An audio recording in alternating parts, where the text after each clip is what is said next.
第一位演员是一位在读的研究生，第一轮的时候跟我们讲了很普通的一件事，就是玩手机，但是讲出了很多人的心声。掌声有请多多。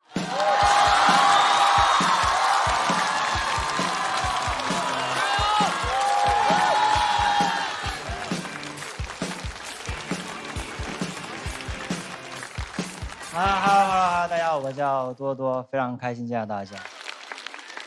我现在是在上海读研究生3年级，我跟阿成是在喜单一认识的，他当时是总决赛第4名，我第2轮就给淘汰了。但他火了之后对我特别好，这2年一直邀我出去写稿，请我吃饭，包括前段时间还让我去给他的专场开场。可以说这2年要是没有阿成的帮助，我早毕业了。本来6月份我就要毕业的，25年6月，我已经延毕1年了。我不是一个读研的材料，我专业是电气工程，我读研3年换了3个研究课题，就因为做得慢，都被别人攻克了。我导师看完我的论文之后，他没说好，他也没说不好，他跟我说研究生最多可以读6年。我自己是不想考研的，是我爸当时跟我说，只要我考上研究生，就给我钱去全国旅游。结果考上之后又跟我说，那些话只是为了激励我，所以就给了我500。我说你不如直接击毙我。500我能干嘛？别人800，那个标兵才能奔北坡。我拿着500去全国走一圈，我22岁出去，我都不知道什么时候能回来。我都不知道能不能安全的回来，出走半生，归来只剩半生。500块钱真的没地方去，我当时在网上搜了，预算500，小众穷游景点推荐，他给我推荐了泸州。泸州是个什么地方呢？泸州是我家。我真的很讨厌我爸这种教育方式，总是拿钱诱惑我，我又总是得不到。小时候跟我说你只要考100分，我给你100块钱。我说考5分能不能给5块？我可以考20次。考不上又要说我，他说哎呦，你看看别人家的孩子啊，怎么别人能考100你不可以？我每次听到我都特别委屈，因为别人家的孩子我看了，没看到，他考试都把试卷挡起来了。我从来没考过100，我最好一次考了98，但不是你一考98他就给你98，他就说儿啊你再努力一下。你再多对的选择题就有100。我为了零花钱，我晚上就得花时间查漏补缺，一边写作业一边等着我爸去洗澡，去他的房间找他的钱包。偷还是不偷呢？这是一道选择题，怎么做才能有100呢？因为我感觉我爸这个人真的对我管得非常严格。我读研的时候，他会每天给我打好几个电话，问我在干嘛。我说我在玩，他就会批评我；我说我在学习，他就会表扬我。但其实我在玩。我不想被批评，我就每次都跟他说我在学习，这就导致我当时延毕的时候特别尴尬。我爸非常绝望地问我，他说：“你不是跟我说你天天在学习吗？啊，怎么还毕不了业？”我说这说出来你可能不相信啊，我喜欢学习，我还想再学一会儿。我今年都26岁了，我过年回家，我爸还说每天早上6点钟起床叫我学英语，他怕我睡回笼觉，他就在我的床上睡回笼觉，哎，我就去他的床上睡回笼觉，我真是学不动了。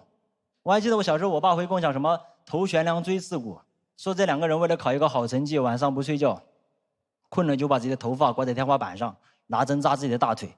我以前觉得好励志，我现在怀疑他们有表演性人格。我真是接受不了，我要是困了，我肯定不能扎我自己，最多扎我爸，让他回自己床上睡。我有时候都在想一个问题，我说悬梁刺股这2个人每天晚上这么辛苦，这么努力，他们要是知道别人家的孩子有一个叫牛顿的，被苹果砸了一下就发现万有引力，他们会被崩溃呀！啊，是我道具用的不对吗？啊，我就发现我从小接受的这些教育都在讲，感觉你要学习好，你就得先学会吃苦。还有一个凿壁偷光的匡衡，这个人绝了。他晚上为了学习，把隔壁邻居家的墙壁凿了个洞，用邻居家的光来学习。这个故事从古至今2000多年了，没有一个人在乎他邻居的感受。我在乎，他们家的墙壁被莫名其妙凿了个洞，哎，你这种事怎么好意思说出来的？我用隔壁家的 WiFi 我都不好意思，我都怀疑匡衡最开始不想凿洞的，就是他爸，每天在窦耳朵面前说：“你能不能看别人家的孩子啊？你能不能看别人家的孩子？”他听进去了，他就凿了个洞。你搞得邻居每天活得很没有安全感，总感觉有人在看他，所以邻居晚上睡觉不敢关灯。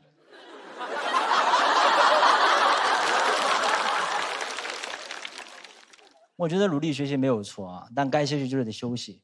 我现在就有一种休息焦虑，我有的时候晚上吃个饭8点钟就困了想睡觉，但是你8点钟就睡觉，真的会忍不住骂自己是个废物，会焦虑，心里面觉得还是得看会儿书，又不能看，看了肯定睡着了。没办法，只能玩手机。有时候人玩手机只是为了提神的啊。我就这么躺着玩手机，我这玩会儿的手机下来把我砸醒，我又玩手机又把我砸醒。我说这不是头悬梁吗？这不是。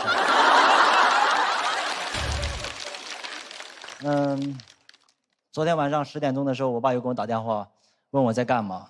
我说我在躺着。他说你这么早就休息，你不学会儿习吗？我说学啊，马上就学，已经有灵感了。我刚才已经被苹果砸了一下脑袋。感谢大家。谢谢多多的表演，喜欢多多这段表演的朋友，千万不要忘记为他投票。3、2、1，请锁票。谢谢多多。紧张吗？紧张，而且有点吞字儿，主要是因为我平常在线下。吞字儿会不会是阿成传染的？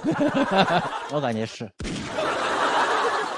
多多，你是开场紧张还是跟咸鱼对打比较紧张？其实都有，就是我希望我能电他一下，就是我把场子开热一点，他直接就炸起来。我就希望他能好好演一场。哇，因为我跟他是非常好的朋友啊，我是非常好的朋友。那跟他哥们儿阿成很像，是吧？是都愿意奉献。对，其实第1季的时候你就讲了一些这种跟父亲之间关于学习的这些脱口秀话题什么的。对，我感觉主要是没讲够，就是我的负面情绪还没有消化完。那叔叔本人看到过吗？没有，他现在还不知道我在讲脱口秀这个事儿啊。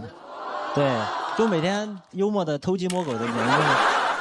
他居然不知道你在说脱口秀。对，他一直，我现在跟他说的是我在一个电器公司新媒体部写一些幽默小文章。这真不容易。要不我给他充一个爱奇艺会员吧。叔叔，我向您介绍一下，现在站在台上的这个人叫多多，是我们第1轮上半期的最高分啊！没事。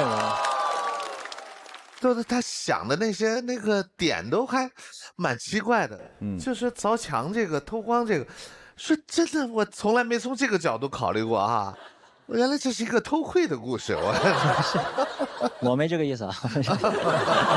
包括最后的苹果，他都一语双关哈。因为上一赛段他的成绩特别好，然后全场共鸣得210多票，好像是吧？216好像是。哦，你看总共才220票，我当时就想，我说那为什么这么厉害？第1季对他一点印象都没有的。第1季主要是还想着学习啊，后来2年就彻底不想了。今年还是被学业耽误了一下。一定要把所有精力都放在学习以外的事情上。虽然他讲的好像不太符合一些个积极向上的价值观，但却往我们心缝里说。啊，有时候就是觉得好像这会儿你要不干点什么是浪费了，但其实你也干不出什么来，你肯定是要浪费这个时间。对啊，就玩吧，反正大家都一起玩。我觉得他很聪明，同时他还功利，这就是学生的好处。我是爱学习，不是，他都延毕了，他还爱学习，谁爱学习会延毕啊？没怎么见他为学习发过愁。他说这话谁信呢？他说他上网我都信，学习，我都比他爱学习。多多看起来就垂头丧气的，然后每天整一些不着边际的话，然后感觉每天没正事儿没正形，研究生也不好好上，他真的好像阿衰。就是你们对我的误解。我不喜欢被逼着学习，我想学我想学的，我有自己的这个学习方法。基本上市面上的脱口秀教材我都看过，都研究过。无论我是去演出啊，去给人开场面心态，还是说去跟同行改稿，虽然对这个在校成绩没有什么帮助，但是他在我的生活中，他也是学习到一些跟人打交道啊，或者练心态的一些东西吧。爱情。